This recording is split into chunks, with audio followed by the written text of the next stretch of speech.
Hey there, if you haven't seen the new gear Mike and Chris dropped on brothershowdyshell.com, you are missing out. They've got shirts, hats, hoodies, and they're giving away a free shirt every time the email list hits another 50 subscriber milestone. Go claim your spot in the next drawing at brothershowdyshell.com. This week's episode is brought to you by Restless Moons Brewing, a Harrisonburg original. If you're looking for a true local hangout, this is it. They've got fantastic craft beer and a community vibe that's unmatched. They've got special events most nights of the week, live music on Friday and Saturday nights, and don't miss Sunday sessions where musicians of all levels bring their instruments to play together. Aww. Find your new favorite spot at 120 West Wolf Street. Visit restlessmoons.com or find them on Facebook for the full schedule. Restless Moons, stay local. Good luck, guys. All right, kids, it's time for Bingo is Life. The Harrisonburg Podcast. Yes, thank you. Queen City edition tonight. Oh, yes. Ooh. Really? Interesting. Brought to you by brothershowdyshell.com. Yay. We really hit that tonight. Yeah, we did. We did. Everybody's got something to sell except for me and my monkey. It does feel weird, though, to be like... Was that John Lennon? To ask people to sign up for an email list. Do you think it would be easy? But it does. You're like, can I just have your email? I'll give you something. It's weird because nothing ever bad has happened after that. Yeah, I 50 know. million emails from Joe trying to sell you stock tips and I know. strange things from another planet. Well, I tried to say afterwards. I was like, well, all we're going to do is tell you more about bingo. That's right. All right. And Obviously, crypto. like bingo, you're here. Yes, Yeah. right. How dangerous does bingo sound? Not dangerous at all. Hey, we didn't introduce everybody. We've got the Bingo Boys from Briarwood Oh, Branch, yes. Chris and Mike Howdy Oh, Show. nice. Christian Parrott in the house. I itch. And he's always got something impolite to say. I'm still Jay's there. We got Mom Shackles. Hey, I have an idea. You wanna call me your Stanton correspondent? She's our Stanton Mom Shackles. correspondent. I think like they're firing everybody from 60 Minutes. Maybe we could use a few more people around the table. Yeah, that's true. I'm more Why not? It's just an idea. Whatever you like. Before we get into the show, I do have one moment for the Department of Corrections. Yes. So last week I was listening to the podcast and Chris was talking about our records that we used to have. And he said we had a bunch of old 33s. We did not have a bunch of 33s. We had a bunch of 45s. Those were the single records. The 33s were the album. That's right. So that is your Department of Corrections. Yeah, you got little adapters to Yes. That's right. Yes. Yeah. Yeah. So anyways, I was listening to it. I was like, no, I'm yelling at the radio, like I'm listening to the radio. I'm yelling at it going, those are not 33. I don't know why I was so Yelling passionate. at the radio. Yeah. That's not right, I Colgate get, Hour. I get passionate in my old age. Yeah. Hey, we did it. We had a huge, successful 1991 cover show for the 300 people who came. Jay Zary did a great job, buddy. Yeah. Way to kick it off. It was a very strong. Strong start. Yeah, I was Yep. really, tickled. Yeah. Wait, I mean, I couldn't believe that many people came. Why? I mean, Why? Why? What? They wanted to hear the songs that You have the power of like the magnetism of like a Charles Manson. I mean, people are going to flock maybe more of a Jim Jones, and they came and they drank your Kool-Aid, man. It was amazing. It was. Speaking of Kool-Aid, tonight I am drinking some Kool-Aid. What is this radioactive Corona that you I have? have no idea. I'm gonna. Oranger than our president. Yeah. It really is. orange. No, it's very good. But the 91 show was awesome. It was amazing. all I came at the end. 16 bands played. Everybody did great. Everybody laughed at me and they said, "There's no way you're going to be done by 10." I was done by 10:05. I was very it's nice. impressed with but Sean is getting more and more experienced at switching people around. Yes, Joel really was Joel. was Sounds, yeah, did the Joel sound. Delgado was Yeah. the main guy who did that. Yeah. Amazing. Fantastic. Well done, I was Chris. glad we got to go first and didn't have to be dealing with that in the dark at 9:45. Yeah, no, I want to thank Carl Brooks for bringing the lights, and we had a great light show that night. It was good. And I want to thank Brittany for the amazing artwork. She designed the poster, Yep. and we used all those graphics for everything online, which was amazing. So, Continuity. Yeah. Yeah. so and Restless Moons for being Hey, the Restless host. Moons. And Yay. Tuning Fork for doing the sound. So, there it is. Hey, Chris, how was the beer that night? Was there a beer that happened? There was. You know what? The Dr. Hal and the Reasons to Brew. Is that a beer? It's a brew. That's available? Brew. It's a burr. Where they It's- burr the burrs. Well, they said they sold a lot of it. Oh, yeah, they did. Good. Hopefully they'll make a new batch of the Mexican cerveza lager. It was Delicious. delicious. Reasons to brew. It is a perfect summer beer. It It's actually amazing. is. It's Yeah. amazing. And speaking of perfect, hey, Mom Shackles, Hi. you got some guests for I us? brought some guests from Yeah. Stanton. These extremely lovely guests. Yes, Let's they talk are about 'em. lovely. I encountered these folks in their productions at the Off Center. That's a theater company that they'll be probably talking about a little bit tonight if they Awesome. feel like it. No, no pressure, but it's pretty awesome.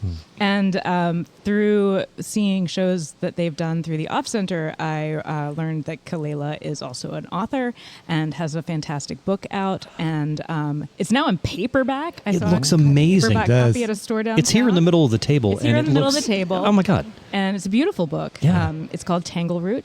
So this book's been out for a while, and they did a production of it recently where they realized the story through Davey's shadow puppets and kind of a staged reading situation. Very, very fun. And the shows that they do through the Off Center are sometimes puppets, sometimes live action, sometimes a blend of both. We'll get into that here in a second. But we have Davey White and Kalela Williams. All right. Oh, cool. Welcome to the Welcome, show. welcome. Thank you. Yeah. Oh, Thank you. This is since the book is right here. We'll start with the book. Sure. Sure. You wrote a book. I did. That's so amazing. And With a beautiful cover. who Yeah. designed the cover? That is fantastic. You know, Look at that. They hook you up with an artist, and Do they? And they give you a bunch of mock-ups, and you say, "I like this one. I like this one." And these are very vague mock-ups. You can't really see. It's really like just very vague. Like sketches. Yeah. And then you're like, I like this one, I like this one. And then they're like, we're going to use this one. We met with our marketing team. And Yeah. but it's not the one that you chose. But then they do it and it's like gorgeous. Yeah. So And the- you're like, you see something that I never saw with these vague sketches. You know, when you get the actual art, it's like, oh, okay, I'm going to trust you guys. Yeah, Yeah, this is a real book. That's not a Vanity Press thing. No, this We're looking at like a matte finish, like dust cover, like real hard cover book here. Like that's like amazing. I'm glad you described it because our listeners don't read. They don't at all. It has words on pages, If you and crack those pages and lot of read the words words. inside that Kalela wrote, the drawing is beautiful, but we don't have that artist here tonight. That's right. unfortunately. Yeah. We do have the writer, and That's awesome. her words are paint beautiful pictures as well. So, It's yeah. very sensory descriptive. You see and feel the places that she's taking you. And some of the things are very dark and difficult things to Yeah. subject matter, but it's a beautiful book all the way through in just finding beauty in some really difficult situations. fiction, nonfiction, Historical. fiction. Okay, Yeah, all right, yeah. Yeah. What was your inspiration for this book? It was a cemetery. As dark as that sounds, I've always been into cemeteries, and Me too. Okay, Yep. another cemetery person. Nice. You never know where you're going to find them. You don't. You don't. We grew up next to one. Like that was our neighbors. Oh, Yeah, The these dead guys. people. you know they're so quiet. Yeah. they're great neighbors. Great neighbors. They don't bother you. They just Right. leave you alone. I mean, If you're lucky. yeah, If they do, you go and get checked. yeah, exactly. Or you get an exorcist. We moved to Staunton because I think Kalela wanted to live by the cemetery. Yeah, And yeah. we do. That's cool. Good. Thorn Rose, best cemetery in Stanton. It is, though. It's very pretty. It's the one right on Beverly, right? I mean, Yeah. right, yeah. Yeah. Okay. Yeah, it's beautiful. Yeah. Yeah, yeah. There's some It's cool. bridges and, Yep. and structures. There's a prominent architect in town named Collins, done a lot of the design work, and some of his stuff is featured there at Thorn Rose as well. Oh, nice. Masonry type So when did you start writing this? How long did it take? It took a while because I'll say I started writing it years ago actually, and then I tried to get it published.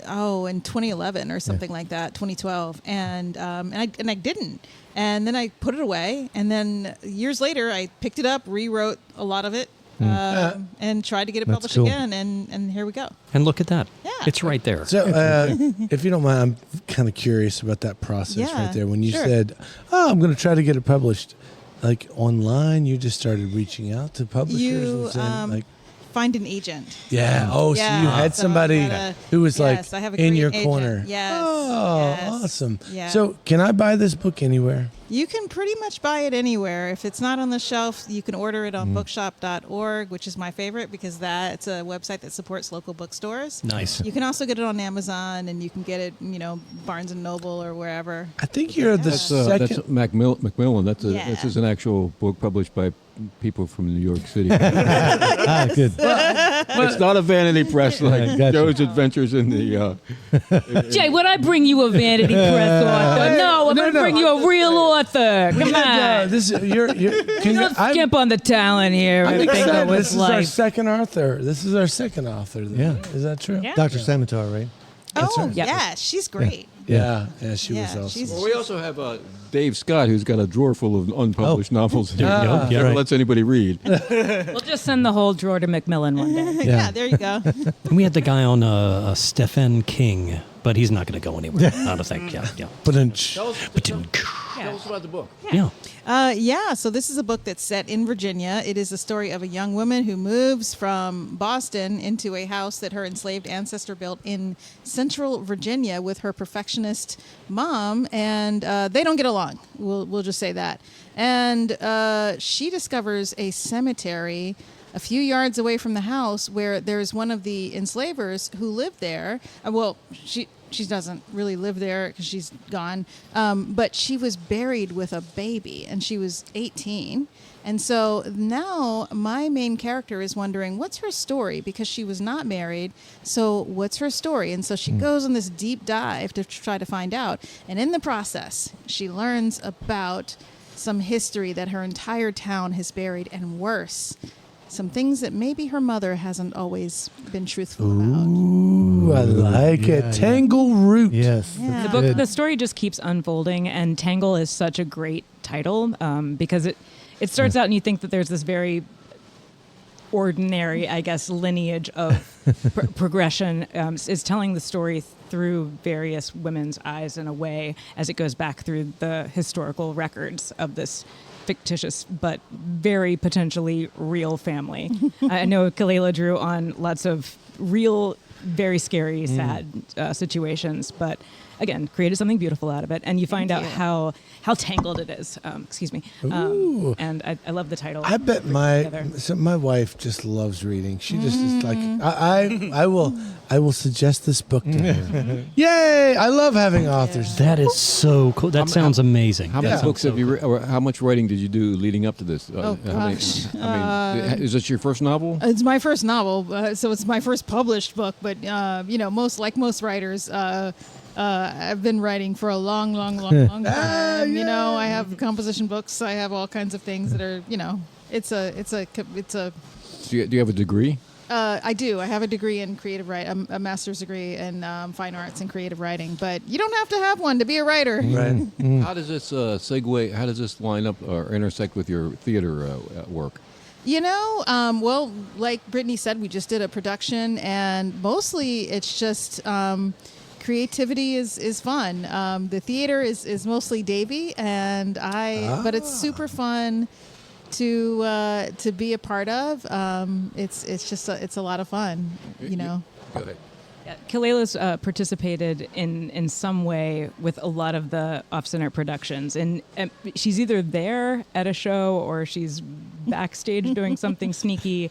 I don't know all of the capacities of she's participated in the shows, but these backstage sabotaging everything. Yeah, you got to, Breaking all the puppets. Yeah, we thought it was a ghost, but it was just you all along. But yeah, so I'm not sure about how all of the ways in which you all have worked together. Would love to discuss that some tonight too. But yes, with Tangleroot, with the production of it, Davey does some shadow puppetry, and so he did that with this particular production. And can you talk a little bit about your shadow puppetry? It reminded me of the Wayang Kulit Indonesian shadow puppetry that is something totally wild that everyone should check out. Just like look it up on YouTube. I'll give you a link. Okay. And Great. it's a lot of percussion and a flame very close to like a screen and wooden one-dimensional puppets. And Davey has, I can tell you're inspired by that a bit. And Davey's doing it with overhead projector and the clear slides. And so you it's kind of like you get to see the strings, if you will, even though he does not make puppets with strings. Yeah. But you can kind of see the workings of it. And I know that there's just as much of a fun show going on backstage as there is in front of the stage. Yeah. Wayang Kulit, it translates to skin puppet because they're traditionally made from like water buffalo skin or something like that. Sometime in the history of Wayang Kulit, they switched the space around. So they were projecting onto the screen from behind it, but then the Dolongs, the artists, were designing the puppets in such a cool manner that everybody wanted to watch from that side. So now, when you go to Java, you're watching the Dolong in front of the screen instead of behind it, which is cool. But there are all sorts of shadow puppetry in Java, and the idea for the overhead projector was I went to see a show that was Wayang Suket, which is grass puppet, and they're sort of woven from weeds. And I got to go backstage after the show, and it was just like an old high school overhead projector, and I'm like, I live in a town with tons of antiques. I can probably come by a couple of those. Oh yeah. And I did, and I know a couple of school systems that still have some. yeah, give them my number because I want more. Are you going to do mimeograph puppetry? That's what we want. Yeah, okay, that sounds fun. And then the other type of puppetry that you do is like a three-dimensional, and I cannot think of the name for that style of puppetry where you have Bunraku. Thank you. Yeah. So you've got the like three-dimensional puppet, and then you have a puppeteer dressed in vague clothing. Sometimes they're part of it as well, and so it's not like a hand puppet where you're hiding things. Everything is happening right in front of you, and so yeah, you've incorporated both styles into your. And I hope a couple more. I think we try to steal from everybody. We're stealing from Italy in our next production. So yeah, the bunraku is something I also learned in Indonesia, which is not where bunraku is from, but people are mixing and mingling, you know. But yeah, and I love how they move. I love gesture. I love like visual storytelling. Do you hand sculpt the hands on your puppets? Yeah. Because you've come up with some very natural figure, just arrangements of the way a hand is held that can look both passive and active at the same time. He's managed to make some of his puppets hold a glass or manipulate other bits of things. I don't know. But then sometimes those hands may not be holding anything and they look perfectly natural, not like, oh, that's holding a thing and it's not holding a thing right now. So yeah, your hands are so expressive and natural at the same time. I am thank you. I thought that was I thought I was getting a D in that subject, but this is the show where I invite people on and I fawn at them. Is there anywhere on like YouTube that we can see it? Can we put a link? We should do that. Anything? Okay. We should. You can go to our website and look at. There's some video on our website, but yeah, we can definitely. Well, then we should do more. So everybody go to the link. Mike will I'll put a link in the show notes. Am I having an LSD flashback, or did you come here from Philadelphia? I did. Are you from Philly? And you're having Close. I just, Delaware. did both of you come here from Philadelphia? Delaware. We did. How long? Give us some of the backstory of how you wound up in. How the hell did you know that, Jay? Because I talked to him after the puppet show with what was the one we saw? Oh, You went to your first experience with them was the Green Knight, the Green Knight. Sir Gawain and okay. the Green Knight. Yeah, that's not an LSD flashback. That's It called might a have been- memory. it might That's a be- memory. It's in your brain. I have a lot of faulty ones these days, Christian Parrott. But tell us how you got down here. Philadelphia! Were you in Rocky? I grew up in Wilmington, Delaware. Okay, yeah. I've worked there. Yeah. You lived there? Yeah. I lived there for a year. Yeah. You lived in Wilmington. And for a year. Yeah. Whereabouts? It was in the Trinity neighborhood. Okay. Yeah. What street? Tell us. Tell us how you got to Virginia. We had a really annoying neighbor and said we got to move. Yeah. No, I think we were just looking for a new challenge, a new chapter, and I wanted to move to Richmond because I visited it once for like a day, and I was like, this is cool. Yeah. And It is cool. And Kalela said, okay, but I want to show you some other parts of Virginia. And I had Well already done. lived here. Well Yeah, I'd already Yeah. lived here before moving to Philly. So I was. You lived in Stanton? I lived in Staunton for a couple of years before Nice. moving to Philly. Yeah. Awesome. Yeah. she brought me on a Monday, and I was like, no. Everything is closed on a Monday except for Cracker Barrel. And Kroger. We went to Kroger. You picked the better one. So how many years ago was that? That was 22. Yeah, 22. Oh, 22. wow. Yeah. So it's after the pandemic. The pandemic's ending, and Yeah. you're like, it's time to go somewhere new. That's right. That's And about you right. founded the theater in Staunton then shortly after getting there.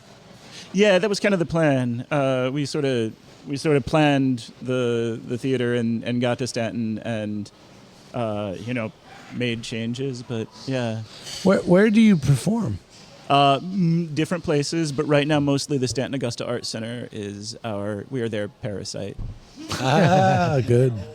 Well, the nice thing about Staunton and Harrisonburg, both towns have a similar feature here where if you want to do something, you can pretty much come and give it a shot. And, you don't have to take the hugest risk to try to start something. And then if you want to keep it growing, that's where the risk and the heart come in. Yeah. To keep maintaining something. But you can always try something new Yeah. here. And No, I completely agree with that. it's a It's why comfortable this place. it's why this podcast exists. Yeah. Because it came from a place of just like community building, trying something that felt artistic while still technical, and what a great way to meet new people. Passionate about what they do. I'm so glad you're here. That's awesome. Thank you. The great thing about Staunton as well is that for a variety of reasons, architecturally it has better. I think there's more options for space for doing the kind of things you're talking about. They've got more hills. Well, there's just more. There's more options. Yeah. I believe. And the options you have are better. Like that space is really nice. Yeah. The art. Oh yeah, and I mean Angus true. Carter is an art saint in Stanton. We give a couple dollars on every ticket to the art center, but he invited us in and has really made something possible in a beautiful space downtown where we could grow this little activity. I love how scrappy you are too, though. Like, because previously, before performing in that location, you'd been in the back of a bookstore, which was really fun because I love bookstores, so you can just look at the shelves while you wait for the show to start. Shop a little, it's good. And then before that, you were in the space that was the little basement that I can't remember the name of, but it was just like a fun little space, co-art space. But yeah, I love how things can happen in unlikely spaces. It's just DIY and something fresh, something new, discoveries in art, and It's where art happens. yeah. Yeah. So what's it called again? Well, that space no longer exists. What's this called? This group? This is called the Off Center. The Off Center. It took me a year to get that. Like you're off center. I love it even more. It's really cool. Give us the nutshell version of your mission statement. We bring people of all sorts together to look at things from a different angle. So it's weird. It's weird stuff. And this year, we're really exploring American myths. Because America's really weird right now. And 250. 250. And so our next production is our sesquicentennial show. It's called American Mythology According to Staunton. We've got our headphones out and interviewed a bunch of people. And there is shadow puppetry by Nat Slater, one of our ensemble members. And masked physical performances investigating the history of America, our relationship with America, and some of the myths, the stories that weave themselves into our collective culture. Right. It's going to be a lot more fun than I thought it was going to be. It's kind of an oral history project in a way. Yeah, but with clowns. So is it puppetry or is it going to be live action? Shadow puppetry and live action, sort of Italian mask. You had Maria Leckie in Maria is how'd that work out? How did she write the music for that herself? For a lot of our shows, yeah. Sergo, Maria is she's my ace. She is I think she calls herself the off-center bard. And I call her that too. Yeah, that's she's incredible, and she creates so much with us. She's a core ensemble member. She is, and she's a member of the Hot Mamas. And I've heard of that band. Yeah. We've had a couple of different iterations of the Hot Mamas here. Nice. I feel like did you guys have was Kutch Tuttle working with you guys? He was and my God, he was such a creator, such a spirit. Cheers to Kutch. Yeah. Yep. Cheers. Yeah. Cheers. Yep. Cheers all around. He was. We were hoping he would be a part of this current show. Yeah. And yeah. So Huge loss for the city and the community. Kalela, you're in a support mode in a lot of these operations. A lot of them, yeah. Do you ever get on stage? I got on stage for Tangleroot, and I've gotten on stage for another Grimm fairy tale. Well, it was actually backstage. I was doing voiceover, but yeah. I mean, I enjoy doing it when I can. When the schedule allows, it's fun. Yeah. And Kalela is a wizard of literary events, and so everything we program, I talk it through with her. She is So you guys are a team. Yeah, we're a team. Yeah, We're definitely a team. She is my partner in life love that. and arts administration. Yes. Oh, that's fantastic. Yes. So tell me Stanton more power about couple. the power couple. Tell me more about how Tangleroot. So that producing that as a show that you put on. That's no. When did that happen? When was it closed, staged? Actually, it just closed. Yeah, Okay. Yeah. So tell me about that process of turning something you wrote into this kind of production. That's amazing. Well, I handed it to Davey and Okay. said, "Read this book again." Read it again. Actually, I think it was your idea to do it as a Probably. That Yeah, I sounds think it so cool. Sounds I think like- it was. And so he adapted it. He I like adapted it because at the time I was just really busy with my job and just really Yeah. busy with that. And I'm just like, I don't have time to do this. This is crazy. Who's going to try to adapt this into a play? Yeah. This guy.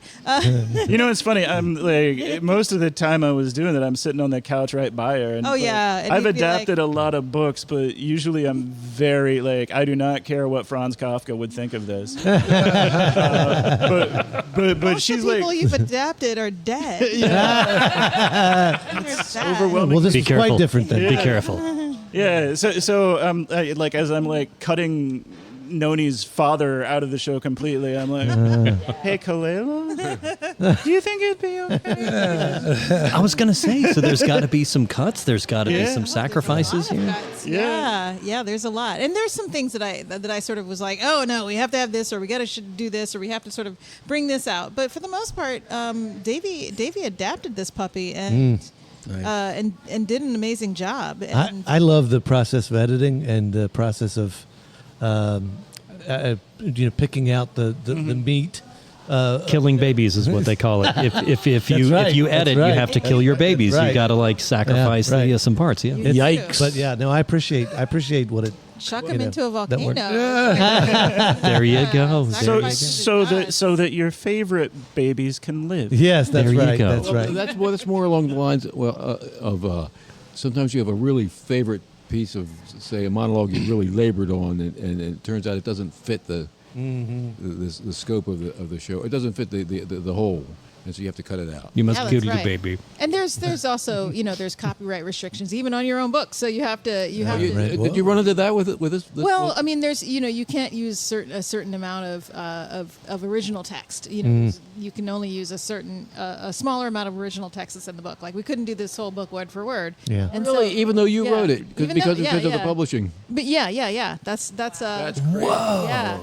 That's like people getting copyright strikes when they perform their own songs live on YouTube videos. And they get taken down because of the. You're right. Well, it's there for a reason because there's a great audio book of this, for instance, and so yeah. Were you involved in doing that? Or? I was not. There is a fantastic actor named Maggie Thompson who voiced the audiobook, and she is phenomenal. We did get a chance to meet her, and she's great. But yeah. Okay, That is so cool. that is so cool. You said I'm busy with my other job. What is your other job? So I work for Virginia Humanities, which is a part of UVA, and I direct the Virginia Center for the Book. So most of the year I'm running a book festival. The festival, thank God, doesn't go the whole year because if it did, it would kill me. But it's a wonderful thing. the It is Virginia great. Center. It's a lot of fun. It's a Yeah. lot of fun when it happens. That's awesome. But yeah. So that's my day job and sometimes my night and weekend job. Yeah. Well, I think that so in the midst of all this, I've been not struggling, but just admitting to myself that being an artist in 2026 means you find your passion project and you get to do it, but you still have to have a job. Yeah. You do? Yeah, I know. Oh. There's no money in music, Christian. That's why I'm so hungry. Like here we are. We had a show, super successful, 300 people. The community was embracing it. We love it, but there's no real money made in that situation, But I just so today I was talking with my brother, and I was like, I don't know how any artist out there makes it. I mean, it's just so challenging to be an artist. You know what I mean? Like you have to have a support system involved in the whole thing, and I'm not saying that's good. I would love to just be able to do it. I just find it interesting what I feel like theater it builds in a support system in a way because it's difficult to do it alone. You could do a one-man show. Yeah. You could do a one-man show in the street and for the pigeons. Right. Maybe the pigeons will fly away. But you can also work together with people, and the more people you bring into your collaboration, the bigger your community gets. Yeah. As that support net continues. Yeah. And even if you walk into a theatrical situation alone, hopefully you'll come out with friends and not go back to being in the street acting for the pigeons. Yeah, Some of us, right. that's where we thrive. Yeah. Good for them. That's funny you should say that because my son is going into James Madison University next Nice. year, and he's part of the musical theater program. Congrats. Oh, thank you. It's where the money is. But we always joked about that, but then a friend of mine said, "But there'll always be a network there, so." Yeah, he can be poor with people, or his friends. No, just what you said, where it's like that. There's no replacing that. There will always be a space for that, and that's I agree with that. Yeah. Now, the two shows I saw of yours, you did sell tickets. Yeah. So now, how does that cover your expenses, or do you have to get grants besides that? Or We are very lucky because we consistently break even. Nice. We get we get private donations from our audience, from the community who wants to see us keep going. Cool. And I keep on looking at grant things that are emailed to me and sort of like, that's not for us. But yeah, we break even. We pay our performers. I spend a lot of money on weird materials. I've been buying a ton of leather this week. So is Jay. ooh, yeah, me too. Yeah. to make masks. But Tis the before that, it was season. burlap, right? Like burlap Oh yeah, and I went through cardboard. I mean, very definitely went thrifty. through a burlap phase. Yeah, yeah. And, I mean, you've done things with cardboard that really, mwah, chef's kiss on the cardboard work. Like just ripping it in half so the corrugated side shows and using that as texture for the hair of your characters. Yeah, I mean, because it's. Especially when you're doing it's an art show as well as theater and storytelling. And that's why the art center is it's a really good place to be for us because we're very visual, Right. and we're surrounded by other visual art. And what's your theater background aside from the Southwestern Asia or Southeastern Asia stuff? I've done it all my life. I have a bachelor and 2 master's degrees in it. I was an equity actor for 7 years.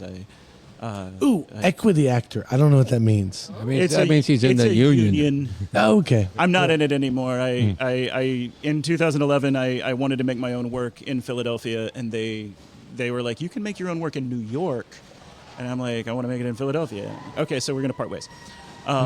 Equity actor is a big deal. but it also has a lot of restrictions. Yeah. Right.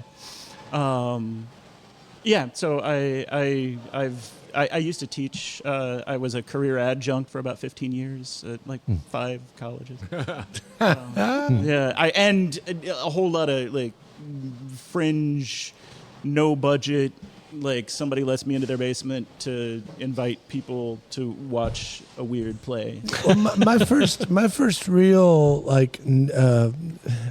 involvement with puppetry was through Anarchy. I mean, like the anarchists with Anarchy. I'm talking like this is like the WTO kind of. You remember that? Yeah. And they were just doing these. They would have these great puppet shows that they would put on during marches and protests. Yeah. And that was like, you would see huge puppets. Yeah. And sometimes you'll see these fellows at some places, at some demonstrations in Staunton. If you see puppets, they might be near them. Look to the puppets.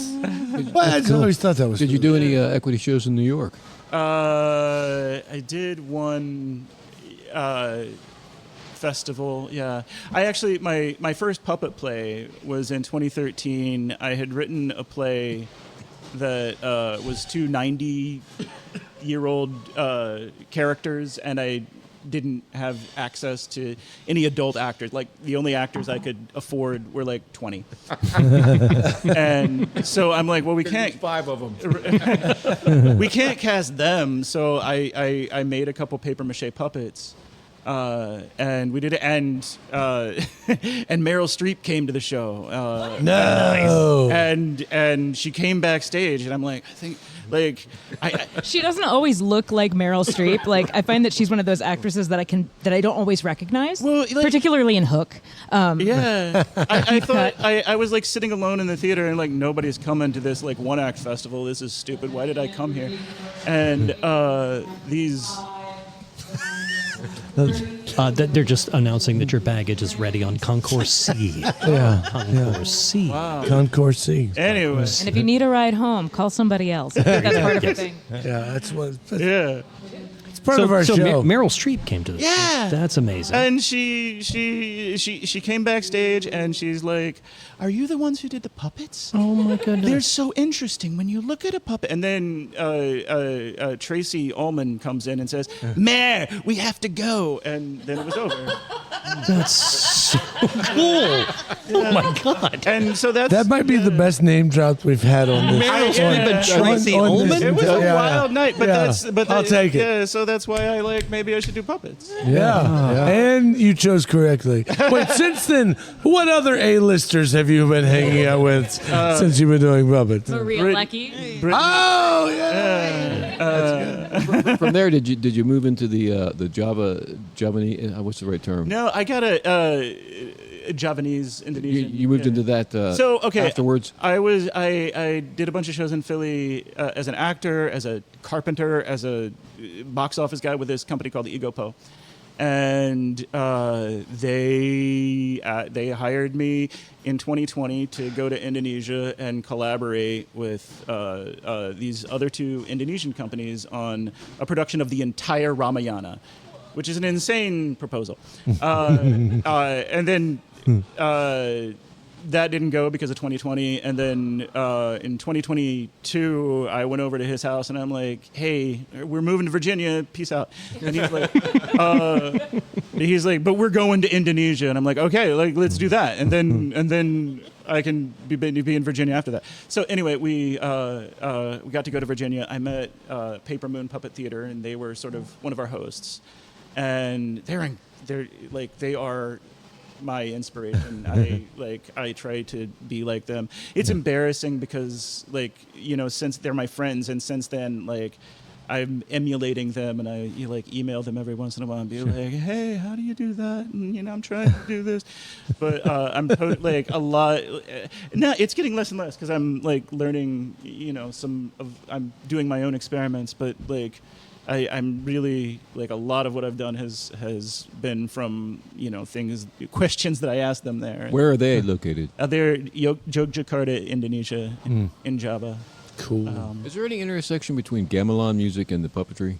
There is an intersection, a lot of intersection. The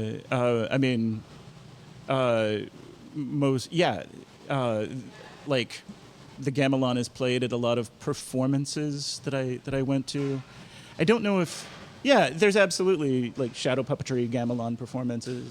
It's a huge part of their culture. Both of them. I'm going to go ahead and say I have no idea what gamelan is. It's amazing. Yeah, what is that? You definitely need to listen to some of I don't know. percussion. I don't know. Yeah, you strike me as somebody who might be interested in heavy metal gamelan. Sure. It's a thing. But it's a certain kind of orchestra with a whole bunch of instruments that sound.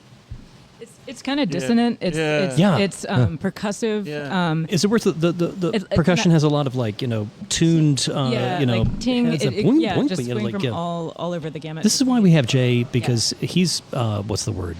Smart, Oh. and the rest of us are not. I have lots of gamelan, playlists on. So cool. Yeah. Oh my gosh. It's yeah. from experiments with recreational drugs. It can be soothing as well as Which are invigorating. very much illegal in Java. they don't need it. They've got the gamelan music. That's Oh, so man. So where You're going to edit that out, right, boss? Oh, it's in. We don't need drugs. We got gamelan. It's all gold. What do you see in the future? What are you guys doing? You got a whole season. We do 6 shows for some reason. Next up is American Mythology, which I talked about. Then 2 of our younger ensemble members, Claire Josephson and Walter Poltz, are creating the chimerical ballad of Betsy Bell and Mary Gray, which is a story about the chimera, about the folk legend of Betsy Bell and Mary Gray, and about Those two climate ladies, change. Yeah, those two ladies have kind of hill mountains. big Staunton hills that are right next to each other are named after those two members of folklore history.